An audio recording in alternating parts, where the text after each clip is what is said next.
Last 2 weeks of October, first 2 weeks of November. Okay, so let's see what the last 2 weeks of October hold for Cancer. This card continues to come up.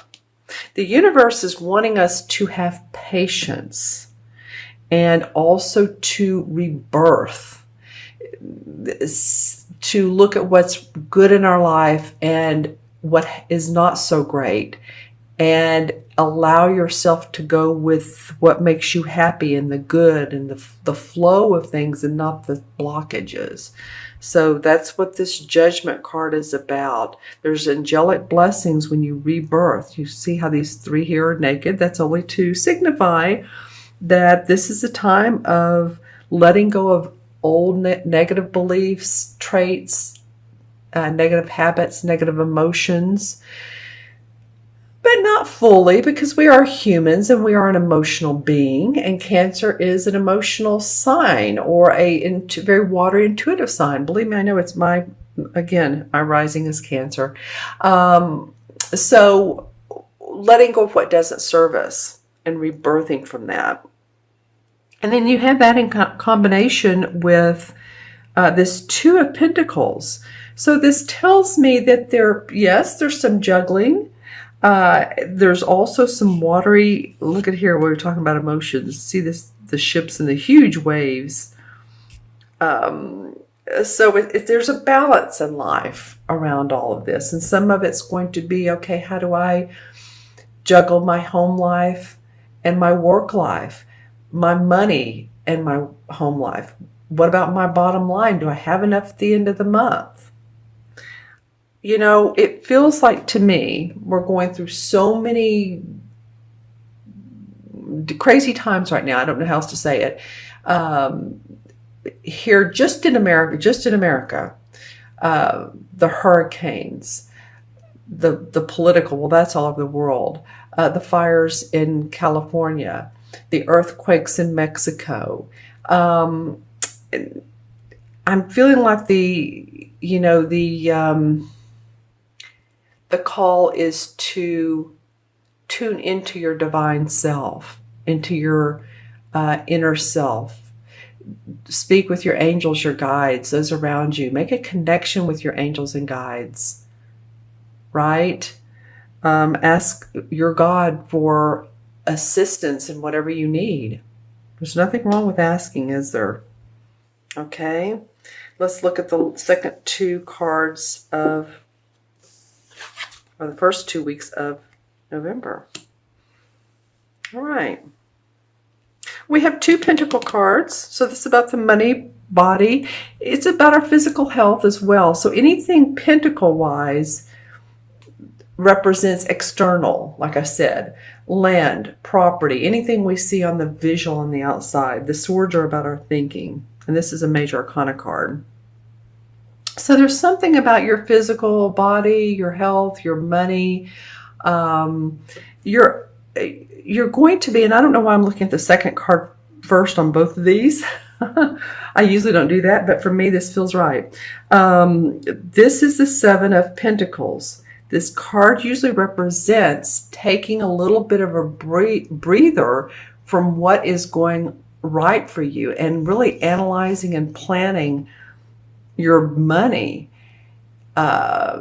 what's going to serve you bottom line wise. What clients do you want to keep and what clients do you not need anymore if you're in business for yourself? And I don't say not need anymore, but aren't serving your highest good or taking up more time than they need to and you're not charging enough. Or it could be if you're working for a company, then not overdoing and saying, oh, I'll take care of that project too. I'll take on that too. No, it kind of feels like reorganizing your finances and looking at what energy that you've put into your work. And again, what's working for you, what's successful. This Queen of Swords is interesting. She is a person. It represents an Aquarius, an air sign, Aquarius, Gemini, or Libra, Sun, Moon, or Rising. She is someone who is decisive. She's analytical. She plans. She's very direct. She can almost be a little bit too direct and sharp with her words sometimes. So I'd love for you all to put in the comments below who this queen may be. I feel like she's giving you direction.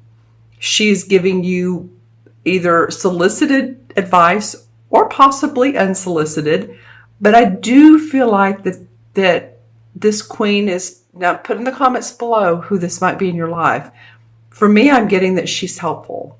She may come across as needing more water, more Cancer type of attitude, but she could be a person that is helping you, giving you suggestions, mentoring. She may be a wife, or she could be a husband, and she's just saying, you need to do it this way, you need to do blah, blah, blah, blah. And I'm sorry, I don't mean to just, she may blah it out sometimes is what I'm saying. So I think she's helpful to you, Cancer. If it's overwhelming sometimes, then you may just want to say, hey, okay, I appreciate your advice. 5 minutes is enough, and let's let's take another 10 at another time. She may also be in the professional world. She could be a therapist. I don't know why I'm getting these terms, because this doesn't necessarily fit. It can, absolutely. Someone who helps you grow. Therapist, mentor, coach, life coach. Someone who wants to help you organize your life. All right. Now put in the comments below for sure. I want to see what this transition card from one month to the other looks like. Let's see. Da, da, da, da. The Queen of Cups. Well, this is fun because in the first reading I did for this month, you guys are the 1, 2, 3, 4, 5, 6, 7th. The first one I did, I believe, was Capricorn. I believe. And I feel like it's the same two queens. I know it's the Queen of Cups. It may not have been Swords, but anyway, they had two queens in their reading as well. So there's a lot of essence around channeling your inner, well, this is a water sign. So this is you channeling your inner Cancer. Your inner, and by that I mean your inner intuitive psychicness, gut feelings, your inner knowing, your third chakra, your inner power. So we're also where our third chakra is, where the emotions are stored. So it might be that this judgment card is saying, okay, what's working for you, Cancer? What's going to make Cancer, and you would embody who you are. When you embody who you are, you're the psychic one, the nurturer, and not give away all of your energy, but you embody this queen. Then I think that, you have help from others, and you know when to take that rest and analyze. Okay. Let me look into my crystal and see what else comes up for Cancer. Okay. October 15th through November 15th. I'm trying to see what this visual is here. All right.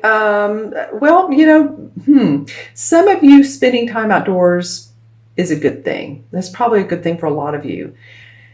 In most parts of the world, this is good weather, a good weather month to month. So hopefully you can do that. I'm just getting a lot of what I'm seeing. Why I'm saying this, I'm seeing birds, I'm seeing rocks, and it feels very calm. So possibly hiking, walking, swimming indoors, any of those things, being around water. There's actually, I'm getting 3 different things you can do. I'm also getting 2, as I look into the crystal, lighting candles at night, saying prayers, also listening to meditations or doing meditations at night. Very, very good for you guys. I feel like you're making a direct connection with your source when you do that. I'm seeing 2 lights come together. And when they start to come together, it's beautiful. One light has a very beautiful teal green and the other one has a purple. So it's like you're making a divine connection when you pray or you meditate or you just take some time out for you. That's so important for everyone right now, actually.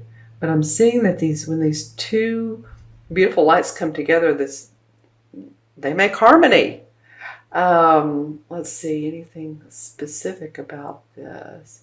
Some of you are reading some type of manuscripts, and it comes in two different ways. It can be like you're reading, like if you're an actor and you're reading a manuscript, or you're doing commercials, or it can be like historical manuscripts, historical documents, symbolism, say from the Egyptian area. And I know that unless you can read that writing, but I feel like some of you guys are interested in that. And I'm seeing a castle. So any of you all that like to explore castles and think about, and just the feeling of thinking about castles and what went on in the castles in those times. So there's a little bit of history going on with some of you. Now, again, these messages will resonate with some Cancers, and then some of you they won't. It's interesting. I always say watch your moon and your rising sign too. If these messages, especially if these messages don't resonate, I have a favorite reader of mine that I watch on YouTube. And for October, for my birth month, nothing she said, nothing hit home. And so I was like, well, I guess I'll watch my moon and rising, and the rising is what did. So, not every Cancer is born on the same day, the same month, the same minute, the same hour, all of that. So some of this is going to resonate for some of you and some of you not. Okay, let's go ahead and add up the cards. So we have 2 and 20 is 22, 23, 24. The court cards are 1, 24, and 7 is 31. I like the number 31. In numerology, if you're born on the 31st or your life path adds up to 30, 31, and then you'd add those to get together for 4, it always feels like a very potent, powerful number. People with 31s